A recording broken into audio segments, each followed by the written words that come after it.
And can you share your thoughts on vRad expanding into subspecialties that have been historically perhaps less amenable to teleradiology, such as breast imaging and nuclear medicine?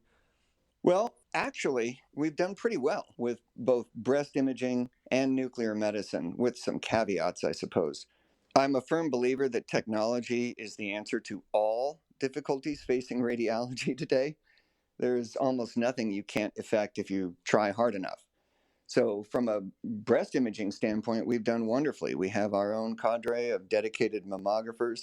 It's a segment of our practice that shows probably the greatest controlled growth. We've assigned lead interpreting physicians to our various mammography facilities.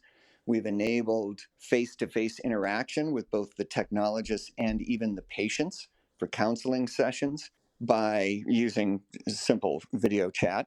So that has worked out very well and has not been much of a problem. Again, the ability to acquire and archive for ourselves prior images was critical there, right? So there were challenges in the early days that we have overcome. Nuclear medicine is a little more difficult. We certainly never cover a nuclear medicine facility that doesn't have its own physician on site, mainly because of RAM licensure requirements. We've seen a definite decline in emergent nuke med studies. In my old days, we did plenty of VQ scans and HIDA scans and bleeding studies and those sorts of things, and many of them have been replaced with other imaging modalities. So they're becoming less and less common. So the after hours market for nuclear medicine is not raging.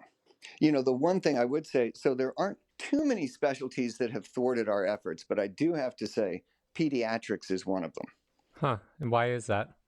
There's always a bit of a chicken and egg phenomenon in any imaging, where when you're trying to take on or create a new line of imaging, you have to get facilities that will send those studies. But at the same time, a facility won't send you a study unless you've got the dedicated radiologist with the appropriate specialty training to read it.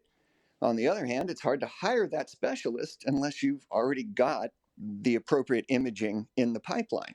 And so, which one you manage to do first? You either hire a pediatric radiologist and make them read adult studies while you ramp up your implementation pipeline, or you contract with a pediatric facility that has to have adult radiologists read for them until you can hire and credential a pediatric radiologist.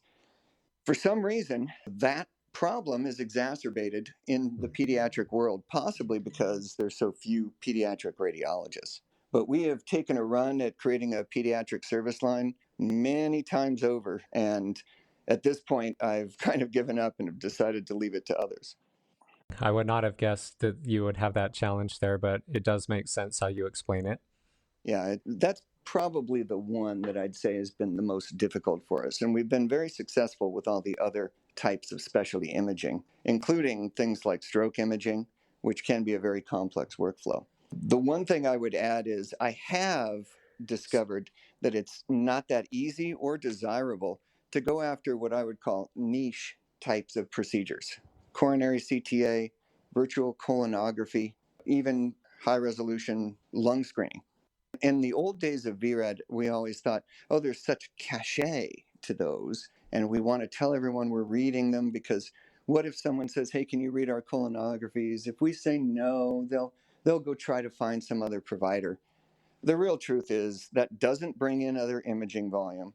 It doesn't impress the lay public enough that they begin throwing money at you in fistful. It just doesn't inspire the way you might think.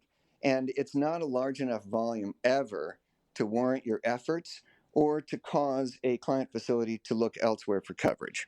If there is one pursuit I wish I could take back and regain all that energy and effort put into it, it would be that, is chasing these kind of niche procedures.